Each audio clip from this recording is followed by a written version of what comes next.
Ushauri kwa wanawake pamoja na jamii yote ndani na nje ya Tanzania kwa ujumla, ya kwamba tusijaribu kuiondoa nafasi au sauti ya mwanaume kwenye familia. Tunapotaka kuiondoa au kuizima sauti ya mwanaume kwenye familia, tunazima sauti, tunazima uhai wa familia, tunazima watoto wetu wa kiume, kwa sababu wao wataishi maisha yale ambayo familia namna jinsi inavyoishi. Sauti ya baba kwenye familia ni kama sauti ya Mungu. Ukiiondoa utakuwa umeondoa uhai wa familia. Na kuja kwenu sasa wanawake. Mwanamke unazaa kwa uchungu na unakula kwa jasho.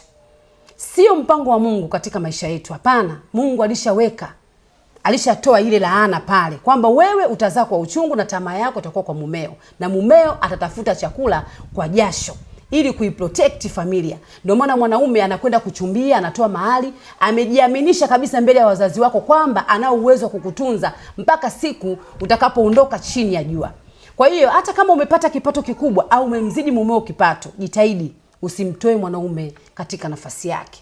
Kitengeneze kipato cha mume wako japokuwa kidogo, ili kitumike ndani ya familia, ili kutengeneza uwezo na uhai wa familia yako, kwa sababu mtoto ataona baba ndio ana protect.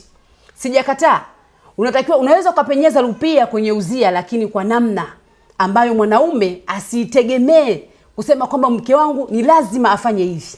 Tuna namna ambayo tunaweza tukawasaidia waume zetu, lakini kwa namna ambayo anajua kabisa huyu mama amesaidia, ila jukumu hili la kwangu mimi.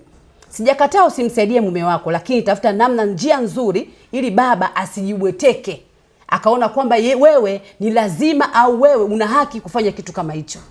Mwanamke umeumbwa kwa jinsi ya utulivu, umtii mume wako, uzee watoto wako, ulee familia yako, uwe mwangalizi. Lakini baba ni ana jukumu la kuisimamia familia mpaka maisha ya watoto. Ndio maana hata katika baraka unaambiwa baraka ama urisi mtoto anapata kwa babaye. Na maana mwanaume ndio ana haki, ana uwezo wa kumbariki mtoto na kumpa urisi wake. Mwanamke hapa hajaandikwa. Sasa kwa karne au kwa namna tunavyozidi kwenda mbele, tunakwenda kuibua uzao wa hovyo katika mataifa mbalimbali. Sasa hivi kuna watu wanajiita mashangazi.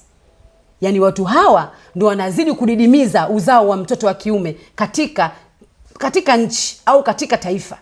Mtu anajiita shangazi, anatafuta pesa, anamnunua mtoto mdogo, anakwenda kumtunza katika nyumba yake, anazaa naye, anazalisha watoto. Hivi wewe shangazi, unafikiria watoto wako wa kiume wataishi katika maisha gani?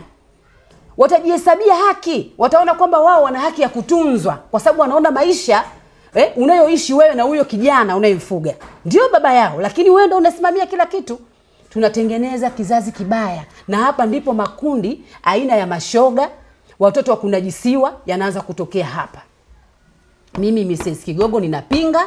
Ninachoomba kwamba wanawake turudi katika nafasi zetu, tujitume.